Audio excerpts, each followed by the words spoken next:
구독과 좋아요, 알림 설정은 영상 제작에 큰 힘이 됩니다. 오늘의 질문은 대부분 고등학교들의 2023년 가을학기가 절반 이상 지나갔습니다. 지금까지 클래스의 성적이 만족스럽지 못할 경우에 어떻게 대응해야 하는가입니다. 답변을 드리겠습니다.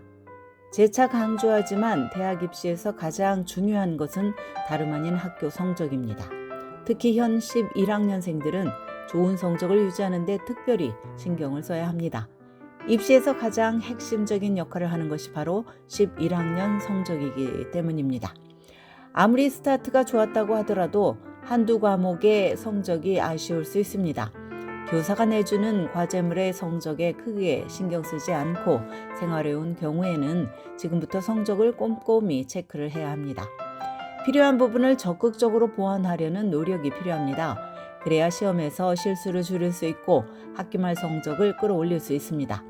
특정 과목에서 저조한 성적을 받고 있으면 공부하는 방법을 바꿔봅니다. 플래시카드나 노트를 복습하는 것이 과거에는 통했을지 모르지만 기대한 만큼 성적이 나오지 않으면 공부하는 전략을 바꿔야 한다는 신호라고 보면 됩니다. 몇 가지 공부법을 사용하다 보면 어떤 게 나에게 가장 적합한지 파악할 수 있습니다. 학생의 가장 든든한 우군은 해당 과목을 가르치는 교사입니다.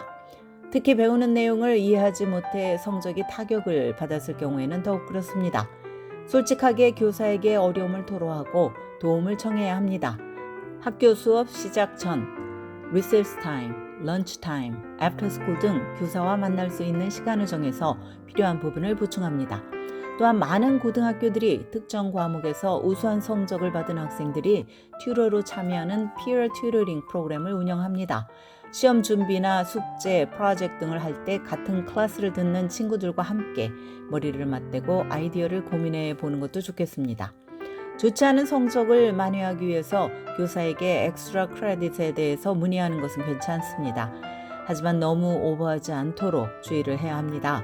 정중히 물어보되 교사의 답변을 최종으로 생각을 합니다. 성적이 저조한 이유가 100% 아카데믹일 수도 있지만 신체적 그리고 정신적으로 힘들게 생활을 했거나 가정이 평탄치 못하거나 가족을 부양하기 위해서 일을 하느라 공부할 시간이 부족했던 것이 원인일 수도 있습니다. 이런 경우에는 가족이나 친구, 교사, 카운슬러 등에게 도움을 요청을 합니다. 공부보다 더 중요한 것은 자신의 웰빙입니다. 지금까지 교육 전문 컨설팅 그룹 어드미션 메서스 진아킴이었습니다.